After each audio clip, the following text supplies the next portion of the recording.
Hello, welcome back to Rational Investing. My name is Cameron Stewart, CFA.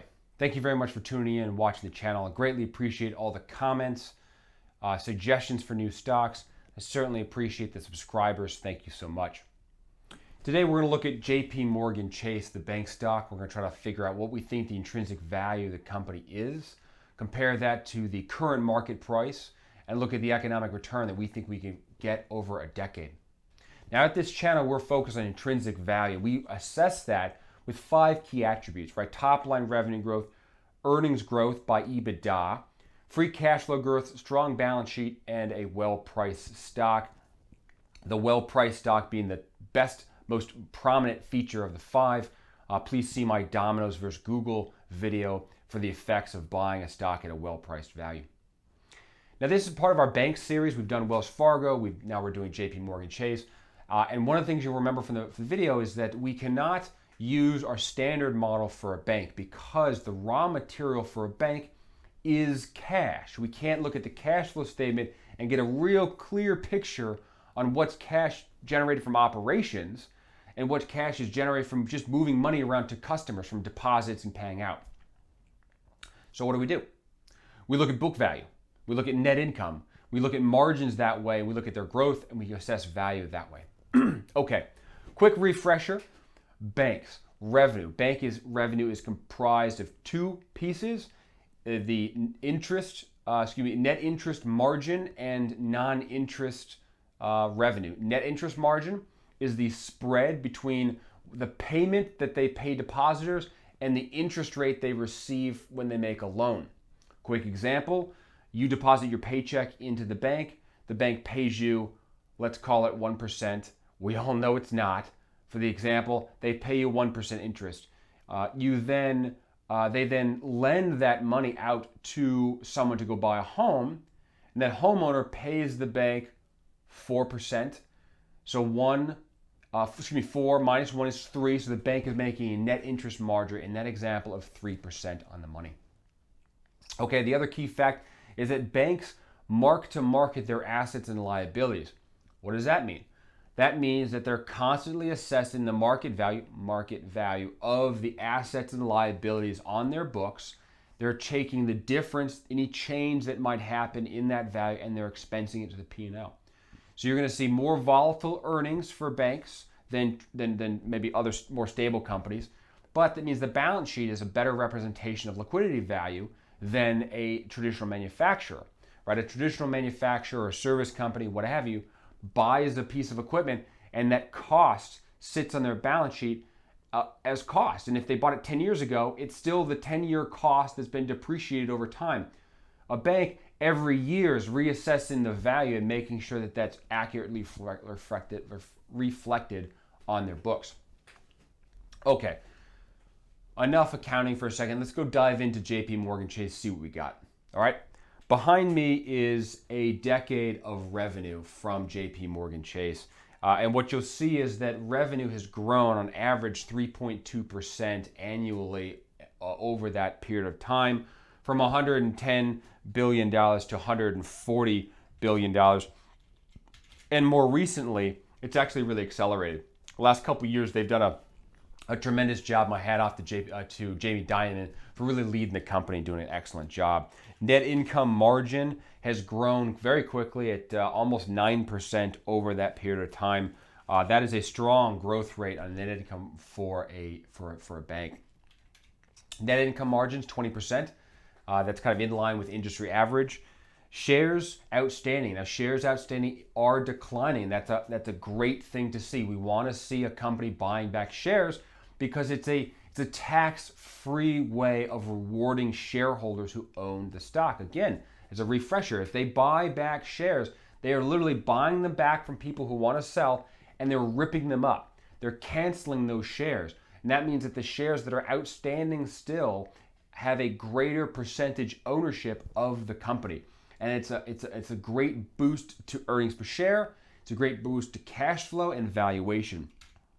That's why here you're seeing earnings per share growing at 11.5%. That 11.5% is greater than the net income is growing because you're taking the net income growth of 9% plus kind of the reduction of shares outstanding gets you a taller or a higher earnings per share a growth rate. Share price outstanding is self-explanatory. That's the average share price for the month, the fiscal month ending. Earnings yield, I'm taking the earnings per share, dividing it by the share price to get an earnings yield. This is often looked at as a value metric of on average, given business circumstances, what can you expect on a net income basis for the stock? You can expect about 9% on average of an earnings yield. And then earnings yield growth off to the side. Pretty solid, 12%, 12.6. So that's the revenue. Let's go look at book value. Then we're going to forecast both of these and come up with what we think an intrinsic value would be. All right.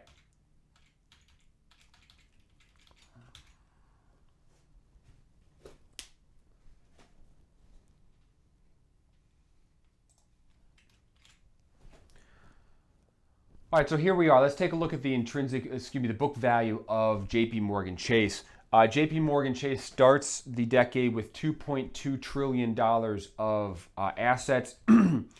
Most recent fiscal year 10K filing shows 2.687 trillion of assets. That's a growth rate of 2%. So kind of a low growth rate for the asset base. 2%. They've been growing revenue faster than that, which is rather interesting. Goodwill and intangibles and total liabilities. I'm going to take the current total assets minus goodwill and intangibles minus long-term liabilities to come up with the book value. Quick note on the goodwill and intangibles. What is goodwill and what is an intangible?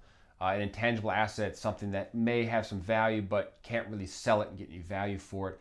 Same thing with goodwill. Goodwill is typically when you acquire a business, you pay more than book value. You will put on your balance sheet the goodwill. It's like the premium you paid for the business. There's nothing really to sell there. So in book value, where you're seeking a liquidity value, liquidation value, you have to write down the goodwill because it's nothing to really sell. It's overpaying on something to begin with. So book value.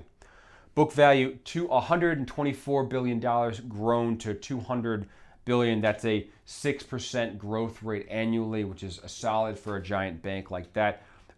Book value per share, we covered shares outstanding earlier. I'm just dividing the two. Book value per share growth rate. Again, fewer shares outstanding over the time accelerates book value per share above the book value growth rate because there's fewer shares outstanding. It's a little added tax-free kicker you get as a shareholder for long term. Market cap is shares outstanding times price. If I take market cap and I divide it by the book value, I get price to book ratio. The reason we look at price to book, again, is because the book value is marked to market. Price to book is less relevant for operating companies because they use accounting, they use the acquisition cost of the asset on their books. With a bank, by marking to market more frequently, it's a better reflection of current value, and it can work. So you'll see that they've ranged from 1 to 2.1 times book value. They're currently a little south of 1. Well, fiscal year ending 2.1. Okay, average 1.5. If I take the current price, which is 91, they're currently sitting at 1.4, so not less than book value, basically right at average. 1.4 was the number, and they're averaging 1.5 of the decade, so they're kind of in line with what they have been historically. Let's forecast this and see what kind of price we get. So I'm going to pick up the book value from the 2019, and I'm going to give it 0 growth for 2 years. Is this fallout from COVID and whatever bankruptcies or write-downs or what have you going to happen? I'm holding them constant, and then I'm going to grow their book value at their historic growth rate that they've been experiencing over the years, which I believe is conservative. This is not a double-digit growth rate. There's no hockey stick here. I'm not expecting a double-digit. They're not have to doubling every couple years. This is 5.8%, which they've been doing historically. It's a low, a mid-single-digit number. I think that's very reasonable. In a decade, at the average at the average price to book of 1.5, I'm not even growing the multiple here, I get $496 billion of market value. Right there, that's just this number times this number. There you can see it. You got that? 1.5 times here gives me my market value. I divide that by shares outstanding. Again, I'm shrinking the shares outstanding because they've been buying back shares every year with free cash flow. I think they're going to continue to do it. It's a reasonable assumption. It's roughly 2% a year that they're buying back. So in a decade, they're going to be materially fewer shares.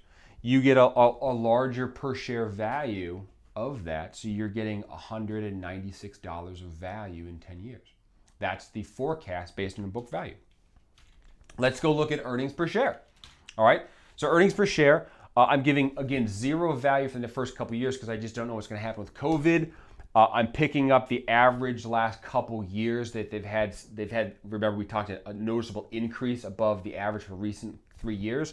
This is the 3-year average earnings, and I'm growing that at what they've been growing their book value at as a lever, and it's a healthy clip. And that gives me $176 of value. I'm basically taking the earnings yield, the average, times the future forecast of earnings, and I get, or divide by, and I get $176. Now let's average the two and see what we get. So here is 176 is based on net income yield, and then I've got 196 based on book value. It's currently trading at $91. I get a IRR metric that looks like this. I'm buying it at $91 today. I get zero net income for 2 years. That's probably that's conservative, right? They're paying a dividend. You're going to get something, and then I'm using here this net income. Net income is not cash flow, but it's a proxy for cash. And then I've got the exit value of 186, which was our average exit price, and I get a 16% IRR or a 3x return over the decade, which is a solid return, right? That's above market. Market averages maybe 10% a year. Here you've got one of the biggest banks in the world, certainly in the US. You've got a solid growth rate on revenue, solid growth rate on earnings.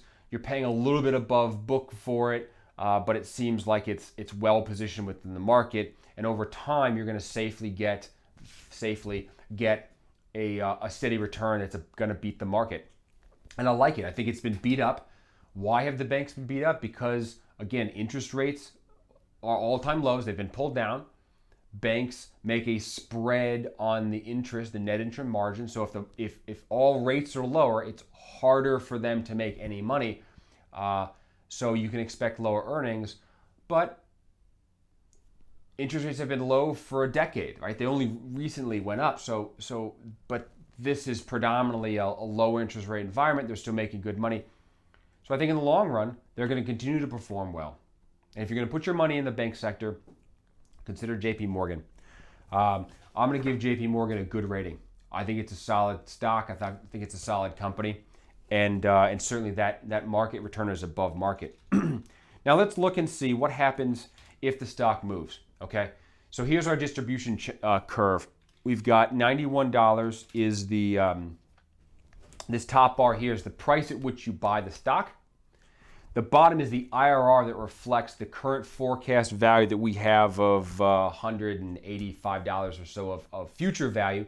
What happens if I buy the stock at different pricing?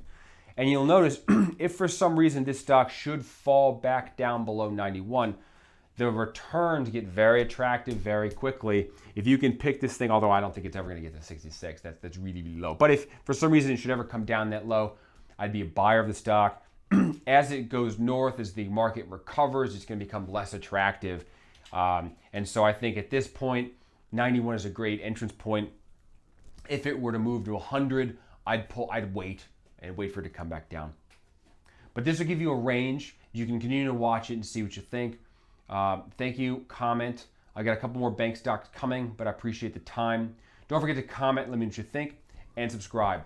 My name is Cameron Stewart, CFA. You've been watching Rational Investing. Really appreciate the time. Thank you very much. Bye-bye.